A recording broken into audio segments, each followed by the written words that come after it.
Orgulhosamente Maria, orgulhosamente mulher, tenho o prazer de conversar hoje com o Padre Virgílio, da paróquia Nossa Senhora do Rosário, do bairro Coral de Lages. Tudo bem, Padre Virgílio? Tudo bem, tudo bem. Graças a Deus. Que bom. Padre Virgílio, hoje o senhor toma conta de várias igrejas, né? A paróquia do Rosário... E mais 15 bairros. Mais 15 bairros? Sim. Uhum. Mas todos em Lages?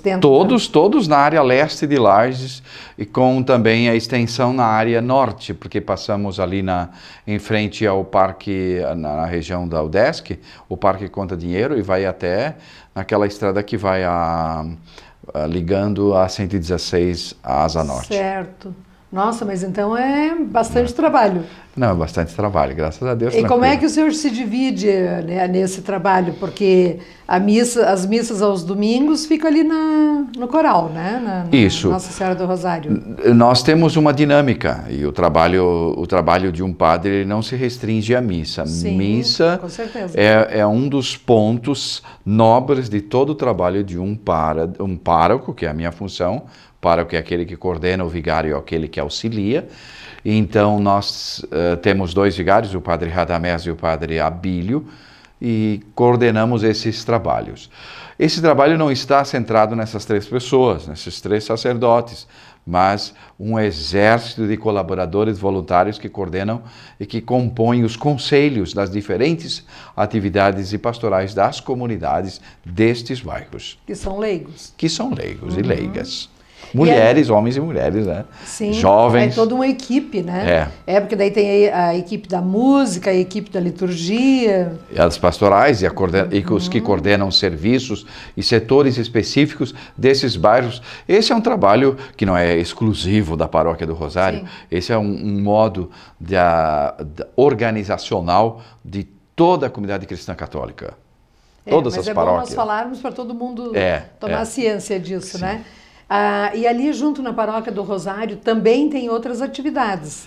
Tem a rádio... Não, a rádio não está integrada ao serviço, não. A rádio... Certo. Mas ali tem também a parte de trás ali da paróquia, pelo que eu percebi, tem vários padres que moram ali, Sim, né? Que já são mais de idade.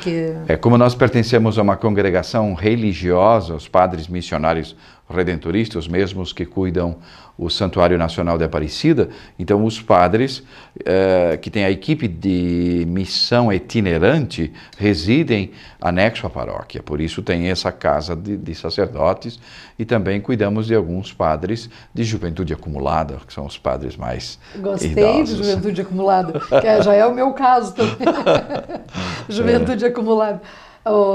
Ali tem quantos padres com a juventude acumulada? 4. 4? Ali também precisa de pessoas para atender. Temos né? as cuidadoras e os cuidadores ali que dão toda a atenção. Normalmente o padre, quando chega nessa idade, já quase não tem mais familiares por perto. Os familiares às vezes são de outros estados, porque nós pertencemos, né, como falei, à congregação do Santíssimo Redentor, redentoristas, e somos provenientes de diferentes estados e até países diferentes, né? Pois é. Aqui nós temos também a Chácara das Irmãs, né? A mesma situação. Então cada congregação tem o seu... Isso. Né, o seu esquema já para a juventude acumulada. Isso. Gostei desse termo. Então, mas ali o senhor está fazendo agora, coordenando toda uma programação diferenciada, né? Da igreja. Nós temos alguns trabalhos que têm dado um realce com a parceria com o padre Radamés, que tem uma área de ação, o padre Abílio outro, e eu faço o trabalho de coordenação geral. Nós trabalhamos também na área de reformas, né? Demos, como diz assim, um upgrade em todas as áreas, qualificando as edificações, os espaços, sem contar a questão da formação humana, porque nós trabalhamos com dois capitais.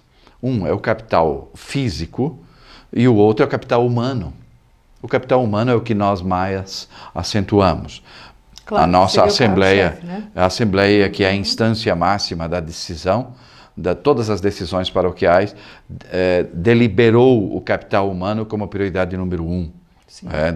Desde 2016, 17 e 18. Nós estamos com esta graça de dizer, não, a formação da pessoa humana é prioridade número 1. Mas nem poderia ser diferente, não poderia ser diferente. Com certeza. É que nós não podemos colocar o capital.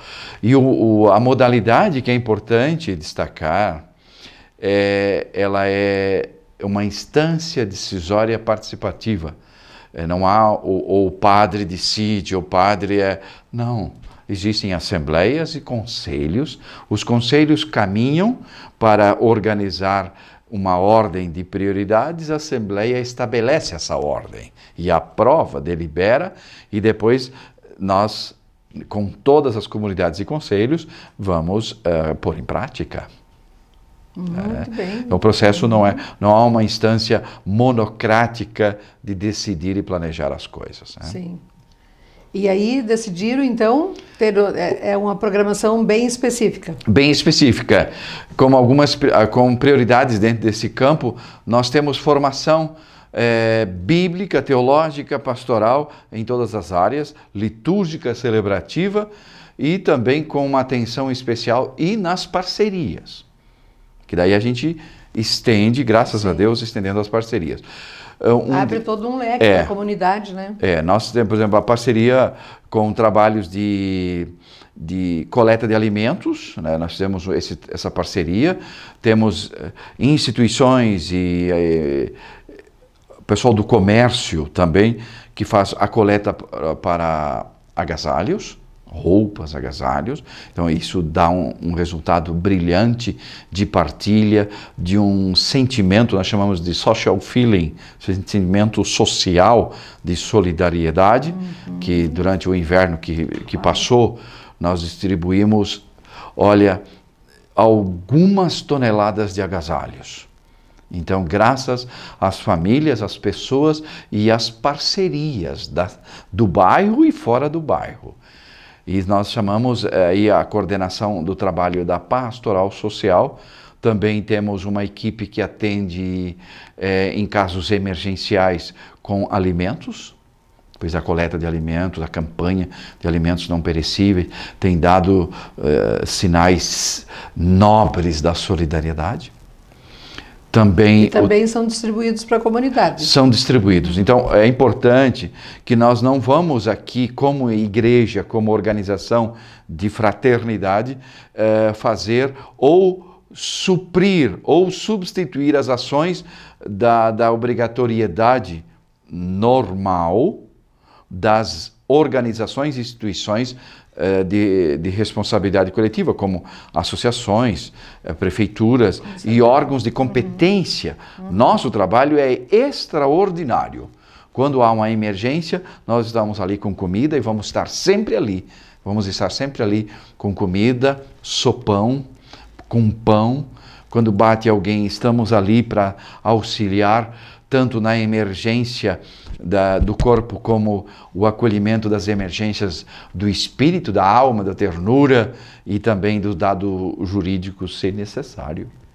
Mas assim, toda ajuda eu acho que ela é bem-vinda. Sempre. Porque a ajuda formal é para determinados casos também. Exato. Ela não cobre 100%. Não. Então tem que ter a informal para ainda ficar faltando. Porque as duas, acho que juntas ainda não cobrem 100%, né? Não cobrem. Pois é. E depois o dado nobre que se deve sempre promover, e aí vale as iniciativas criativas de estabelecer formação, orientação, dar o aspecto da consciência de direitos e deveres.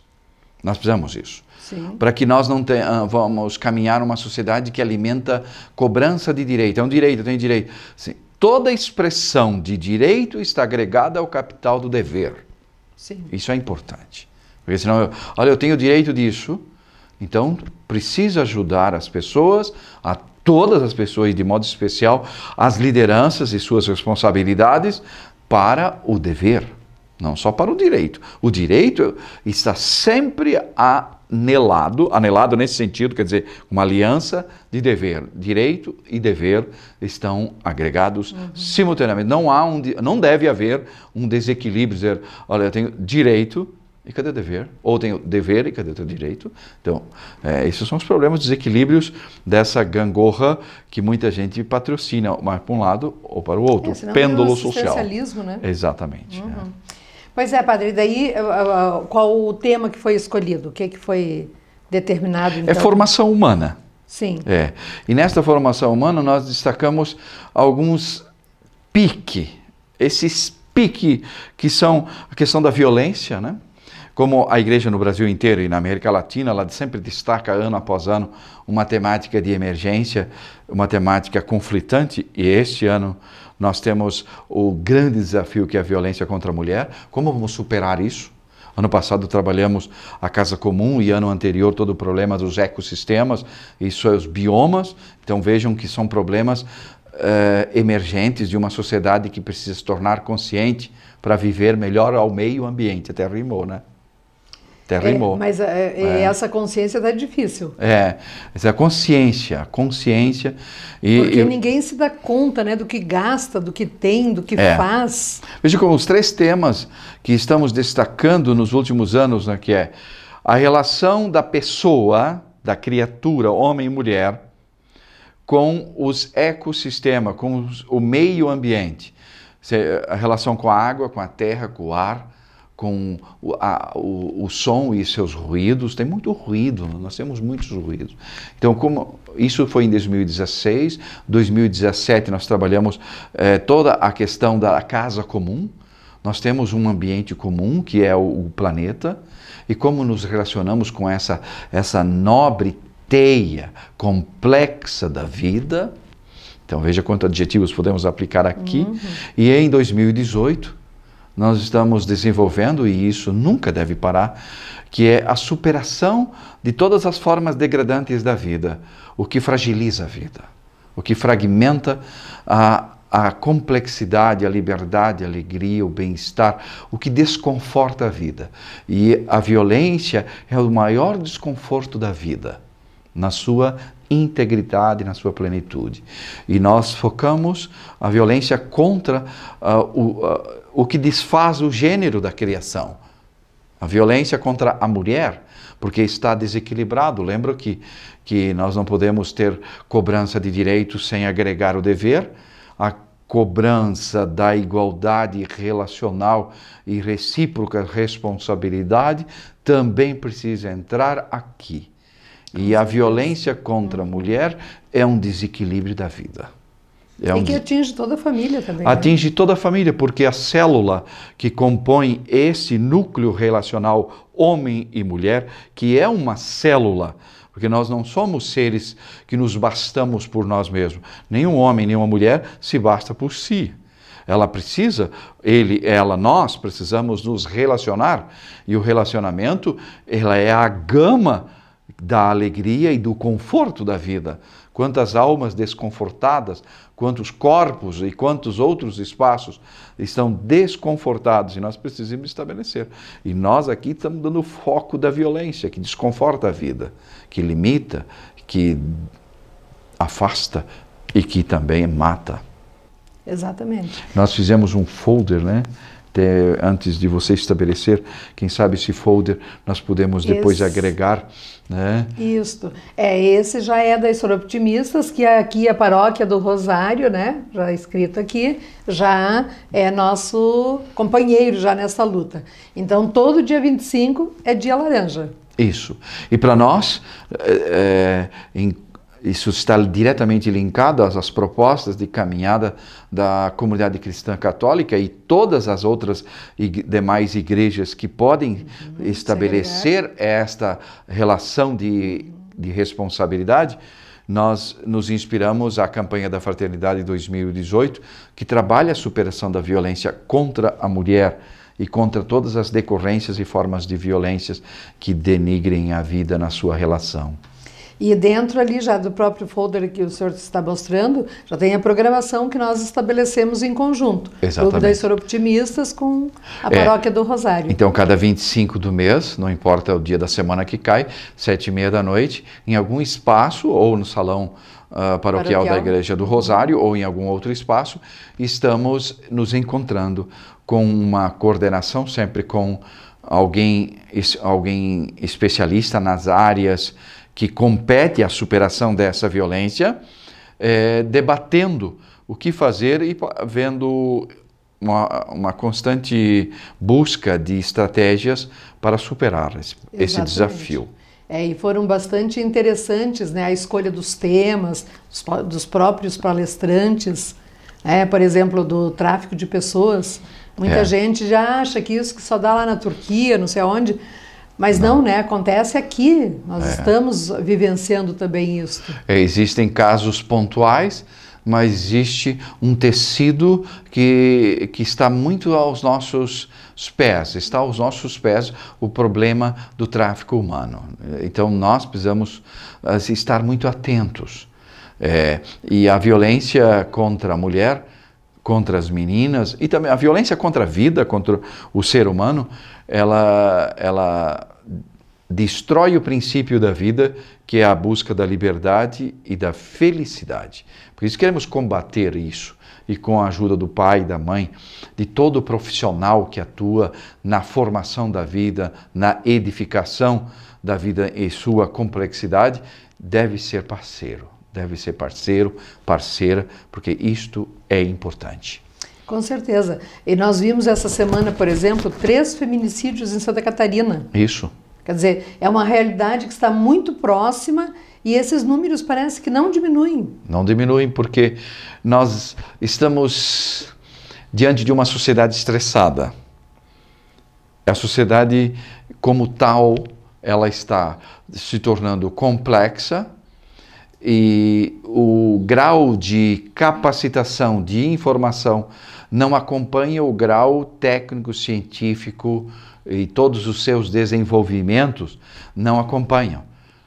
Porque nós temos uma cultura da desinformação e muita influência de uma mídia que presta um desserviço.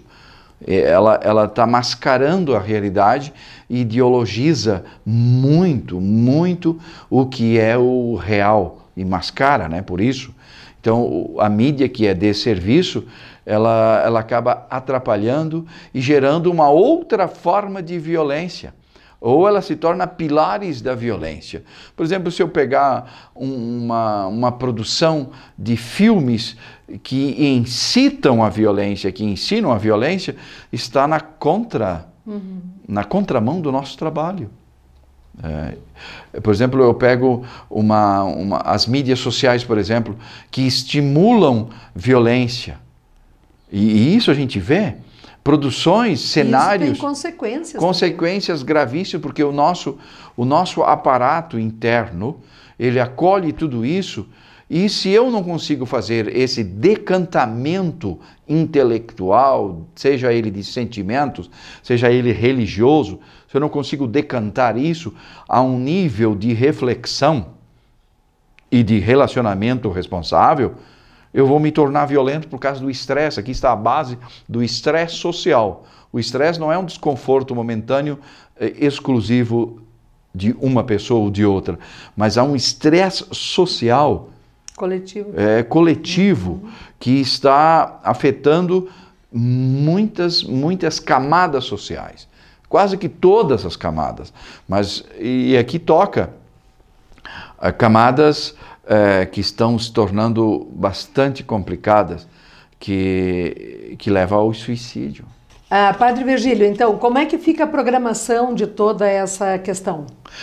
Como nós já estávamos partilhando há pouco, a paróquia, em parceria com o Clube Soroptimista aqui de Lages, nós temos esse calendário de atividades e debates todo dia 25. Então, no próximo 25 de outubro, porque o 25 de setembro foi interessante, 25 de outubro nós vamos estar refletindo mais uma temática que é importante importante destacar aqui que queremos superar a violência contra a mulher na sua integridade, dando-lhe o espaço de direito, dever, liberdade e felicidade como ser humano integrado à sociedade.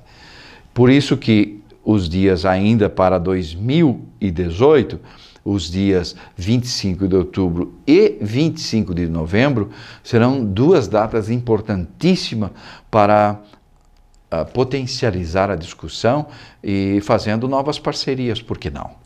Sim, com o certeza. Clube Soroptimista e a Paróquia Nossa Senhora do Rosário, essas duas estão organizadas, mas estão abertas para outras organizações, também outras igrejas. E eu lembro que na audiência pública, na Câmara de Vereadores essa semana, Dom Guilherme ressaltou a importância da participação religiosa nesse trabalho.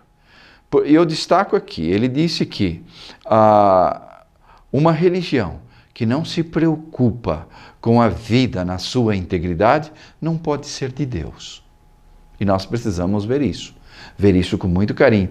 E esse trabalho deve ser sempre um trabalho ecumênico, integrado, com todas as instituições. Eu deixo esse desafio e, ao mesmo tempo, um nobre convite para todas as religiões. Nós precisamos sentar, nós precisamos defender a vida. A vida está sob ameaça, está sendo ameaçada, está fragilizada. Então, precisamos nos organizar e estabelecer parcerias em vista da vida.